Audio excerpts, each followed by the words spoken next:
এতদিন ভাবতাম প্লাইউডের ফেরেশ কিভাবে বানায় এত পাতলা পাতলা, আর ওহন আমি বর্তমান এই কোম্পানিতে আছি। এই যে বড় বড় কুন্দাড়ি যে দেখতেছেন, এই কুন্দাড়ি দিয়ে হেরা ফেরেশ বানাইব। আর এই কুন্দাড়ি 5 মাস পানির তলে ভিজাইল থাকে, তারপরে এই গাতাতে উড়াই নিয়ে হেরা কুন্দাড়ি দিয়ে হেরা ফেরেশ বানা। এই যে এত বড় বড় কুন্দাড়ি প্রায় 20 ফুট 25 ফুট কাটে কাটে শুরু করতেছে। এই যে দেখুন দুই ভাই কাটতেছে, কুন্দাড়ি কাটতে শুরু করবো, তারপরে নিয়ে হেরা হাড্ডুলিকে ভাঙাবো। এই যে কুন্দাড়ি চেন দিয়ে হেরা উড়া বিরাট বড় বড় কুন্দা। এই কুন্দাড়ি যখন এই কুন্দাড়ি বিক্রি ওহনা এই মিশিংও ভাঙাবো, ভাঙা হেরা তারপরে এই মিশিং থেকে ফেরেশ বানাবো, ফেরেশ নিয়ে হেরা ডায়ার করবো।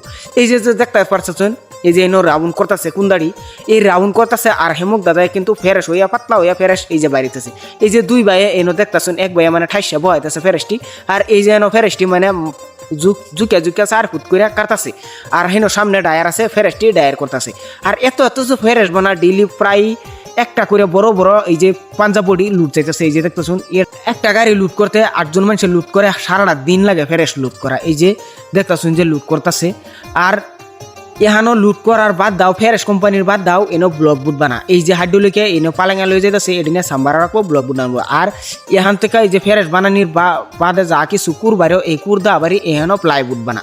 মানে প্লাইউড কোম্পানি কোন, ফেরেশ কোম্পানি কোন, কোনো কিছুই মানে বেকার না, সব কিছুই মানে তারা কাজে লাগা। আজকের জন্য আমার ব্লগটা এই পর্যন্ত। তবে আমার ব্লগটা কেমন লাগলো সবাই কমেন্টে জানাবেন।